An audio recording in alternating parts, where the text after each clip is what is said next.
কোষীয় কঙ্কাল বা সাইটোস্কেলেটন।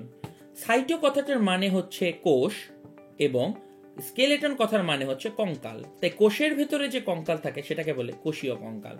তোমার এখন মনে হতে পারে কোষের মধ্যে আবার কঙ্কাল কোত্থেকে আসে। একটা কথা চিন্তা করে দেখো, আমরা যে বারবার কোষের ছবি আঁকি, এই যে কোষের আকৃতিটা, এত সুন্দর আকৃতি কিভাবে বজায় থাকে? আমাদের দেহের আকৃতি বজায় থাকে কারণ তোমার দেহের ভেতরে হাড় আছে, অর্থাৎ কঙ্কাল আছে, যেটা তোমার আকৃতিটাকে ধরে রাখে। তেমনি কোষের ভেতরে একটা আকৃতি ক্রিয়েট করার দরকার হয়, সেটার জন্যই আছে সাইটোস্কেলেটন। একটু তাকিয়ে দেখো, এটা একটা কোষের খুব ছোট্ট একটা অংশকে কেটে আনলে দেখতে কিরকম হবে সেটাই দেখানো হয়েছে। তুমি দেখতে পাচ্ছ জিনিসটা খুব ঘন এবং খুব পেঁচিয়ে যাওয়া একটা অংশের মতন দেখা যাচ্ছে।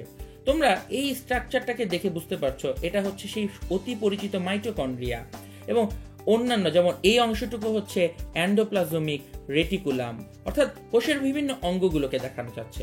অঙ্গাণুগুলো কিন্তু কোষের মাঝখানে একা ঘুরে বেড়াতে পারে না, তাদেরকে কোনো একটা সাপোর্টের সাথে লেগে থাকতে হয়। এই সাপোর্ট হিসাবে আছে, দেখতে পাচ্ছ এখানে প্রায় জালের মতন ছড়িয়ে থাকা এক ধরনের প্রোটিন।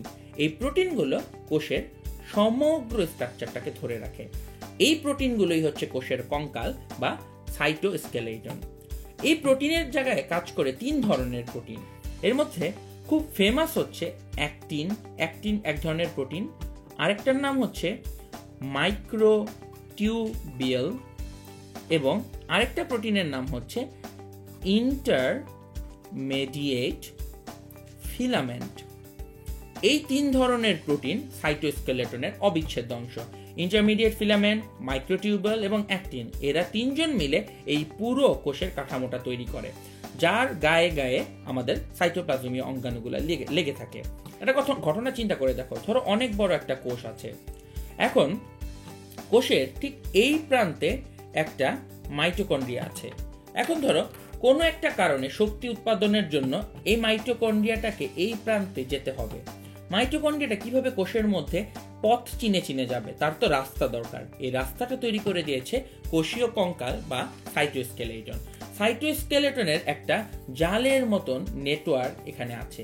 এই জালের মতন নেটওয়ার্কের উপরে এই রাস্তা দেখে দেখে দেখে দেখে এই সাইটোপ্লাজমের ভেতরে থাকা সাইটোস্কেলেটনকে দেখে দেখে ঠিক এই পথ ধরে ধরে আস্তে আস্তে মাইটোকন্ড্রিয়াটা এখানে চলে আসতে পারে। অর্থাৎ সাইটোস্কেলেটন না থাকলে কোষের যেমন আকৃতি থাকতো না, কোষের অঙ্গাণুগুলোর চলাচল করাও কষ্ট হয়ে যেত। তাই মনে রাখবে, সাইটোস্কেলেটন কোষের মূল আকৃতি এবং ভেতরকার যাতায়াত নির্ধারণ করে। সাইটোস্কেলেটনের অংশ হয়েছে ইন্টারমিডিয়েট ফিলামেন্ট, মাইক্রোটিউবিয়াল এবং অ্যাক্টিন। এছাড়াও এন্ডোপ্লাজমিক রেটিকুলামকেও সাইটোস্কেলেটনের অংশ বলা হয়, কারণ এটাও সমগ্র কোষের মাঝখানে জালের মতন ছড়িয়ে থাকে। সো এটাই ছিল সাইটোস্কেলেটন সংক্রান্ত আলোচনা। অর্থাৎ সাইটোস্কেলেটন হচ্ছে একটা কোষের মূল আকৃতি এবং ভেতরকার দ্রব্যাদির যাতায়াত নিয়ন্ত্রক।